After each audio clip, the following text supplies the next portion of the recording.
La nuova legge regionale 21 giugno 2018, numero 21, disciplina in maniera organica i temi dei diritti umani e della cooperazione allo sviluppo sostenibile, sostenendo all'interno del territorio regionale iniziative culturali, di informazione, di sensibilizzazione e ricerca, nonché attività di raccolta, sistematizzazione e diffusione di studi e pubblicazioni in materia. A tal fine, l'articolo 2 della citata legge regionale 21-2018 prevede la creazione di una banca dati degli organismi operanti in Veneto in materia di diritti umani e della cooperazione allo sviluppo sostenibile. Storicamente, gli enti del terzo settore risultano essere i soggetti di riferimento nelle materie dei diritti umani e della cooperazione allo sviluppo sostenibile, poiché dispongono di un bagaglio di esperienze e di una rete di relazione intessute negli anni nel territorio regionale e nei paesi in via di sviluppo in questi ambiti. Saranno pertanto tali enti ammessi all'inserimento delle informazioni nella banca dati, purché abbiano sede legale o almeno una sede operativa stabile e continuativa in Veneto, formalmente riconosciuta dalla sede legale.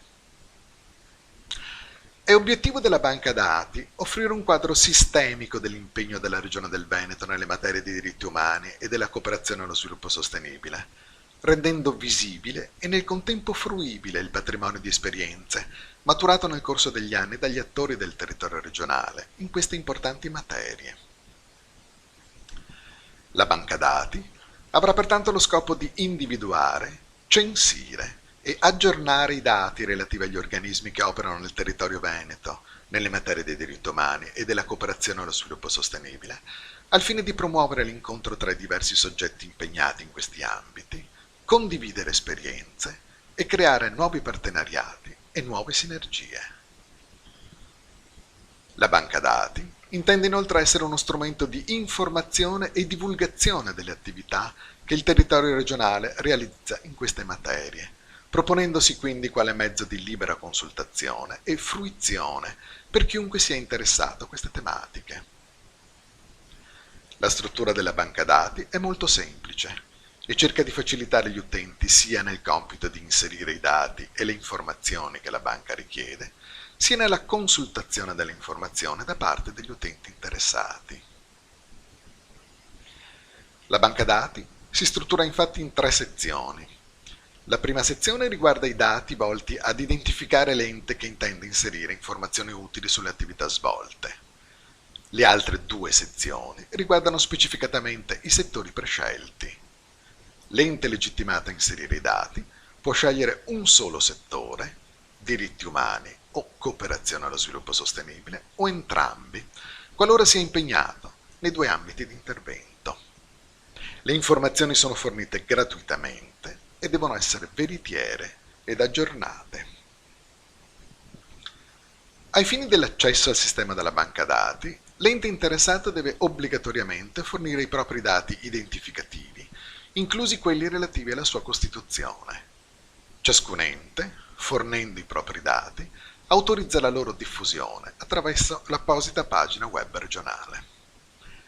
I dati richiesti riguardano la denominazione dell'ente e informazioni generali quali l'indirizzo della sede legale o operativa, il numero e la data dell'atto di costituzione dell'ente, i recapiti telefonici e email, i dati relativi al referente incaricato della immissione delle informazioni.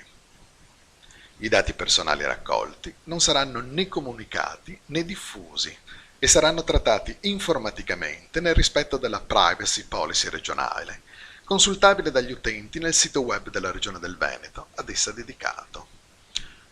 Una volta inseriti i dati identificativi dell'ente, si procederà all'inserimento delle informazioni relative alle attività realizzate. Le informazioni richieste riguarderanno pertanto all'interno del settore o dei settori individuati, le tematiche prescelte, le esperienze e le competenze acquisite, i paesi nei quali si è intervenuti, le relazioni intessute. La Regione del Veneto potrà attingere alle informazioni inserite nella banca dati per individuare gli enti del terzo settore con i quali stipulare accordi o convenzioni, svolgere attività di coprogrammazione e coprogettazione per le materie previste dalla legge regionale 21-2018. I dati potranno inoltre essere oggetto di studio e analisi statistiche effettuate dagli uffici regionali per le attività svolte nelle materie previste dalla legge. L'inserimento dei dati e delle informazioni avverrà con procedura online collegandosi al sito indicato.